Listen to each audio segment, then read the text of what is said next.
अस्सलामुअलैकुम। टेक्नोलॉजी के साथ मैं हूं शाह रसूल। दोस्तों, आज की वीडियो में हम बात करेंगे नैनोमीटर्स के हवाले से।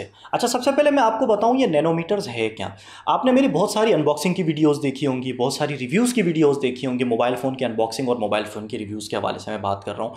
आपने यकीनन मेरी वो वीडियोज़ देखी होंगी। उसमें जब चिपसेट की बात आती है तो मैं आपको बताता हूँ कि इस फ़ोन का जो चिपसेट है वो 15 नैनोमीटर पर फैब्रिकेटेड है, या 10 नैनोमीटर पर फैब्रिकेटेड है, या 12 नैनोमीटर पर डिज़ाइंड है, या 7 नैनोमीटर पर आर्किटेक्चर्ड है। ये जो टर्म्स है, ये मैं इस तरह की टर्म्स आपको सुनने को मिलती होगी मेरी मुख्तलिफ वीडियोज़ में। अब मैंने बहुत जगह ऐसा देखा है कि लोगों को पता तो होता है कि अच्छा ठीक है, कम नैनोमीटर्स इसका मतलब है कि ज़्यादा अच्छी बात है, लेकिन अच्छी बात क्यों है, इसके पीछे क्या साइंस है, क्या टेक्निकलिटीज़ हैं, इस बारे में लोगों को कम इन्फॉर्मेशन होती है। तो आज की वीडियो में मैं आप लोगों को बताने की कोशिश करूँगा, समझाने की कोशिश करूंगा कि ये नैनोमीटर्स होते क्या हैं, इसके पीछे क्या साइंस होती है, क्या टेक्निक्स होती है। और इस चीज़ को समझने के बाद यकीनन जब आप अपना अगला मोबाइल फ़ोन ख़रीदने जाएंगे तो आपको पता होगा कि आपका जो मोबाइल फ़ोन है वो कितने नैनोमीटर्स का है, और आप अगला जो मोबाइल फ़ोन लेने जा रहे हैं वो कितने नैनोमीटर्स का है, तो आपको लेना चाहिए या नहीं लेना चाहिए।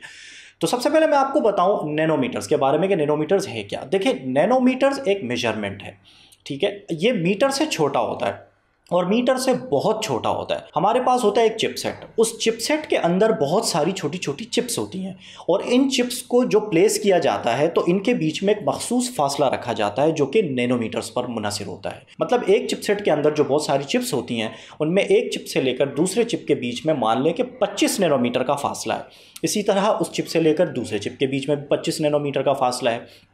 इसी तरह पूरे इस चिपसेट को डिज़ाइन किया जाता है, ठीक है। अब एक चिप से लेकर दूसरे चिप तक का जो फासला 25 नैनोमीटर है, इसका मतलब ये हुआ कि एक चिप से लेकर दूसरे चिप तक का जो डेटा है वो 25 नैनोमीटर तक का फासला तय करेगा।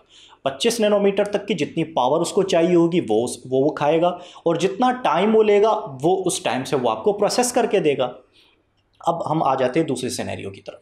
दूसरे सिनेरियो में हमारे पास एक चिपसेट है जो डिज़ाइन किया गया है 10 नैनोमीटर्स पर, यानी उसके अंदर जो चिप्स हैं, एक चिप से लेकर दूसरे चिप तक का जो फासला है वो है 10 नैनोमीटर का। एक तरफ था 25 नैनोमीटर, एक तरफ है 10 नैनोमीटर, ठीक है। ये आपको समझाने के लिए मैं कुछ एग्जाम्पल्स रख रहा हूँ सामने।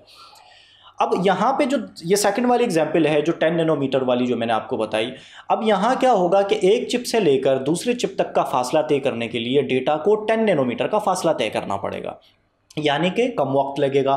कम वक्त लगेगा इसका मतलब ये हुआ कि पावर भी कम चाहिए होगी, ठीक है। तो जिस फ़ोन में, जिस डिवाइस में 10 नैनोमीटर का चिपसेट होगा तो उसको कम पावर, मतलब है कि चाहिए होगी, कम पावर कंज्यूम करेगा बमुकाबिल 25 नैनोमीटर वाले चिपसेट के। इसी तरह वो 10 नैनोमीटर वाला चिपसेट आपको जल्दी प्रोसेस कंप्लीट करके देगा बमुकाबिल 25 नैनोमीटर वाले चिपसेट के। वो 10 नैनोमीटर आपके जो भी परफॉर्मेंस होगी वो उसको बहुत स्मार्टली परफॉर्म करेगा, जल्दी परफॉर्म करेगा बमुकाबिल 25 नैनोमीटर वाले चिपसेट के। यकीनन आप मेरी बात समझ गए होंगे कि कम नैनोमीटर्स को क्यों कहा जाता है कि ये ज़्यादा स्मार्ट होता है, ये ज़्यादा बेहतर होता है। क्योंकि जैसे मैंने आपको बताया, वहाँ पे जो चिप्स होती हैं उनके बीच में फासला कम होता है। तो जितना फासला कम होता है, जाहिर है इतना मैंने आपको बताया कि डेटा को ट्रैवल कम करना पड़ता है, जल्दी जल्दी प्रोसेस हो रहे होते हैं, जल्दी जल्दी काम हो रहा होता है, आपके फ़ोन की परफॉर्मेंस अच्छी हो रही होती है। आपको मतलब है कि आप देख रहे होते हैं, अगर आप कोई गेम खेल रहे हैं तो गेम के दौरान आपको परफॉर्मेंस बेहतर मिल रही होती है, क्योंकि पीछे आपका जो चिपसेट है वो बहुत स्मार्ट है, वो कम नैनोमीटर पर आर्किटेक्चर्ड है या फिर फैब्रिकेटेड है।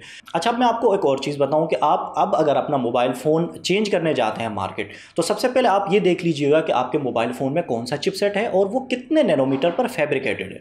आप इंटरनेट पर सर्च करेंगे, किसी भी वेबसाइट पर जाएंगे जहां पे आपके मोबाइल फ़ोन की स्पेसिफिकेशन दी गई हो, वहाँ पे चिपसेट के आगे लिखा हुआ होगा कि इसमें फलां चिपसेट है जो कि इतने नैनोमीटर को शॉर्ट में NM के तौर पर लिखा जाता है। 25 NM, 15 NM, 14 NM, यानी 14 नैनोमीटर्स, 10 नैनोमीटर्स, ठीक है, इस तरह लिखा जाता है। तो आपको पता चल जाएगा कि आपके फ़ोन के अंदर जो चिपसेट है वो इतने नैनोमीटर का है। उसके बाद आप मार्केट जाएंगे, मालूम करेंगे, अब जितनी आपकी गुंजाइश होगी उस एतबार से फ़ोन को सेलेक्ट करेंगे और उसको चेक करेंगे कि उसके अंदर कौन सा चिपसेट है और वो कितने नैनोमीटर का है। तो अगर आप मान लें आपका जो फ़ोन है उसके अंदर जो चिपसेट है वो 14 नैनोमीटर का है, और आप जो फ़ोन परचेज़ करने जा रहे हैं उसके अंदर जो चिपसेट है वो 10 नैनोमीटर का है, तो डेफिनेटली जो फ़ोन आप परचेज़ करने जा रहे हैं वो ज़्यादा स्मार्ट परफॉर्मेंस देगा, वो ज़्यादा अच्छा बैटरी बैकअप देगा, और वो ज़्यादा अच्छी प्रोसेसिंग स्पीड आपको देगा।